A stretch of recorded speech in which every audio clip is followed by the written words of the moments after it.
Perang Diponegoro berlangsung selama 5 tahun, yaitu dari tahun 1825 hingga tahun 1830. Hal ini bermula dari peristiwa pada 20 Juli 1825, di mana pihak istana mengutus 2 bupati keraton senior yang memimpin pasukan Jawa Belanda untuk menangkap Pangeran Diponegoro dan Mangkubumi di Tegalrejo.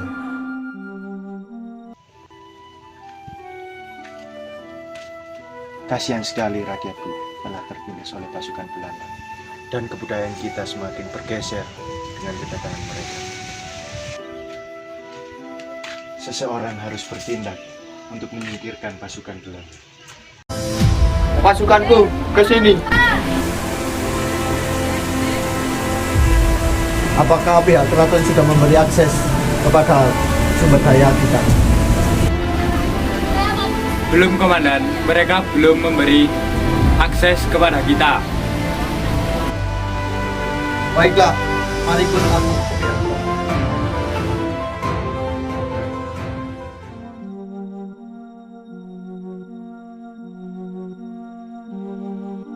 Bagaimana menurut kalian jika adikku menjadi pemimpin? Terserah Tuhan.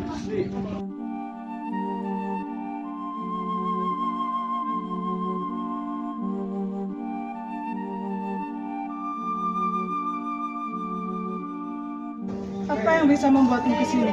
Pembangunan jalan dari Anyer hingga Panarukan harus segera dilaksanakan. Aku tidak mau tahu. Segera bukakan akses untuk melancarkan pembangunan. Tidak bisa, belum ada persetujuan dari pihak kami. Pilih saja jalur lain. Tapi aku mau akses jalan.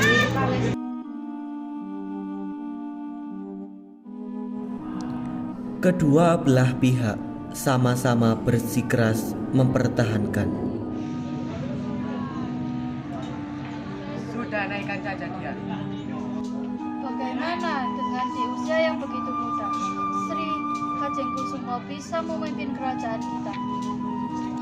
Aku percaya dia, bahwa dia bisa memimpin birokrasi kita. Sudah, naikkan saja dia. Baik, Tuan.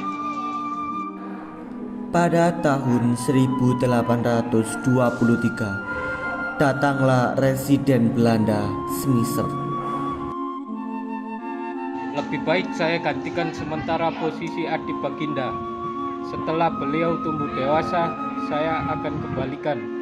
Dengan begitu kehidupan rakyat pasti terjamin. Baiklah, namun masih ada harapan dari badan keraton untuk memimpin. Keturunan wali dari Paku Alam. Ia adalah Diponegoro. Mana bisa seperti itu? Saya sudah berbaik hati menawarkan tugas seberat ini, masih Anda tolak. Baiklah, kalau memang tujuannya akan mensejahterakan rakyat, Kepemimpinan Smyser membuat rakyat menderita. Muncullah seorang bangsawan putra dari Hamengkubuwono III bernama Raden Mas Ontowiryo atau Pangeran Diponegoro. Pangeran Diponegoro ini tidak puas dengan melihat penderitaan rakyat karena kekejaman dan kelicikan Belanda. Muncullah Pangeran Diponegoro untuk menentang domisili Belanda. Bagaimana kita bisa makan untuk menahan berdiri beras yang tak kuat, pedih sekali. Harus mencari uang kemana lagi untuk bayar kompensasi. Entahlah keuangan kita sudah mencapai kebangkrutan. Kita harus mencari siasat untuk mengusir Belanda. Kita manfaatkan saja Diponegoro. Dia kan memiliki banyak kenalan bangsawan. Datanglah pihak keraton ke kediaman Diponegoro dan memohon untuk meminjami pihak keraton sejumlah uang untuk membayar kompensasi. Pangeran, apakah kita dapat meminta bantuan pinjaman uang untuk membayar kompensasi untuk Belanda? Baik, saya akan usahakan. Insya Allah pasti ada jalan. Kemudian Pangeran Diponegoro meminjam uang dari Kapten Tionghoa Tetapi Smisert berhasil menipunya untuk meloloskan kompensasi yang membuat Diponegoro memutuskan hubungannya dengan pihak keraton.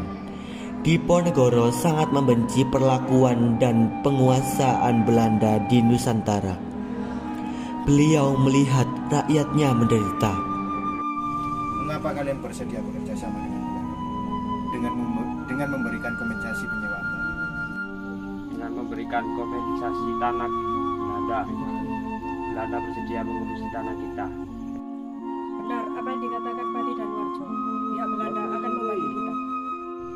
Seharusnya kalian tidak berhubungan dengan Belanda. Apa yang kalian lakukan itu membuat rakyat menderita dan keuangan keraton menjadi bangkrut karena kompensasi tersebut. Perintahkan pada anak buah kita agar pemasangan patok segera dilaksanakan. Baik, segera saya laksanakan. Tapi apakah sudah mendapat persetujuan dari Pangeran Diponegoro? Karena pemasangan patok tersebut akan melewati pekarangan Diponegoro. Biarkan saja, apa pedulimu padanya? Ini demi kelancaran pembangunan.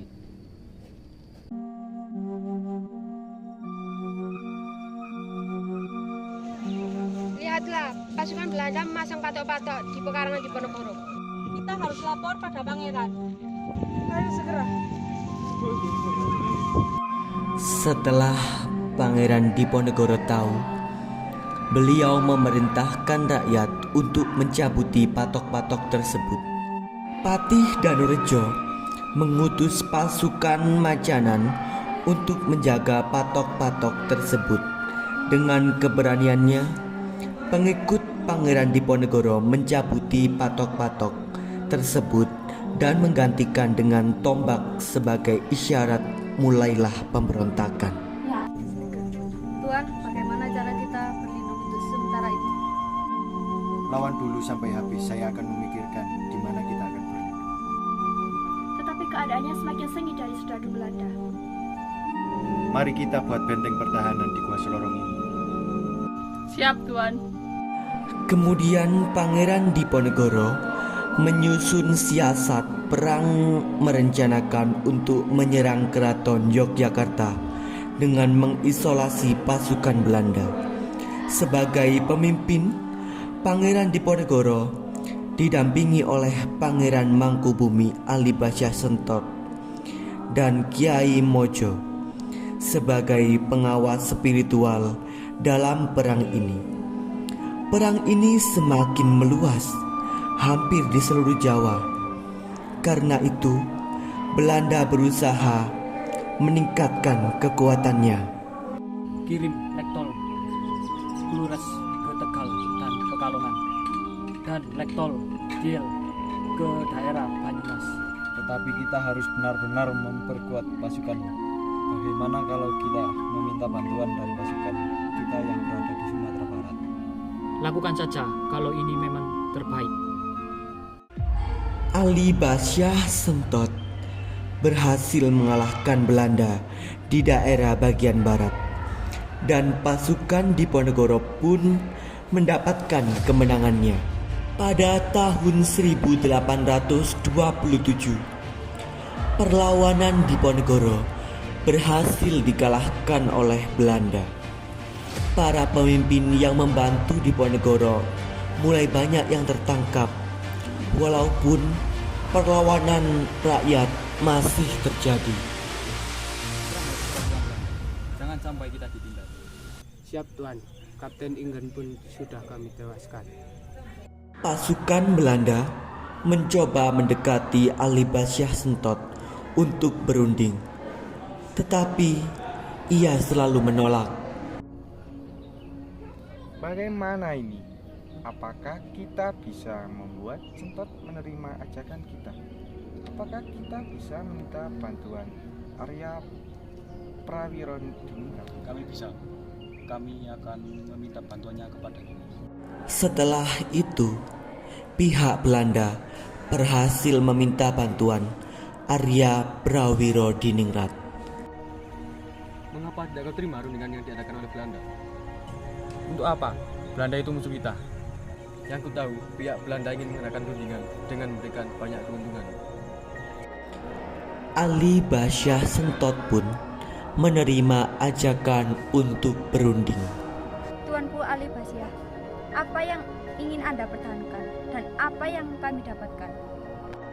Biarkanlah aku dan pasukan Pangeran Diponegoro yang akan berjuang di jalan Allah.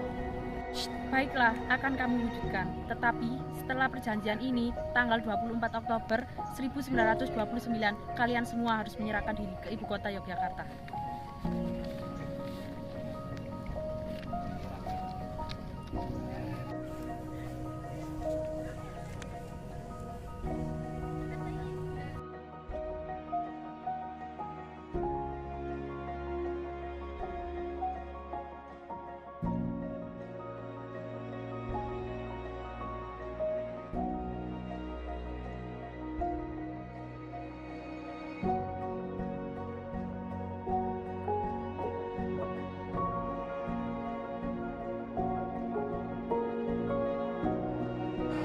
Penyerahan diri atau penangkapan para pemimpin pengikut Diponegoro merupakan pukulan berat bagi perjuangan Pangeran Diponegoro.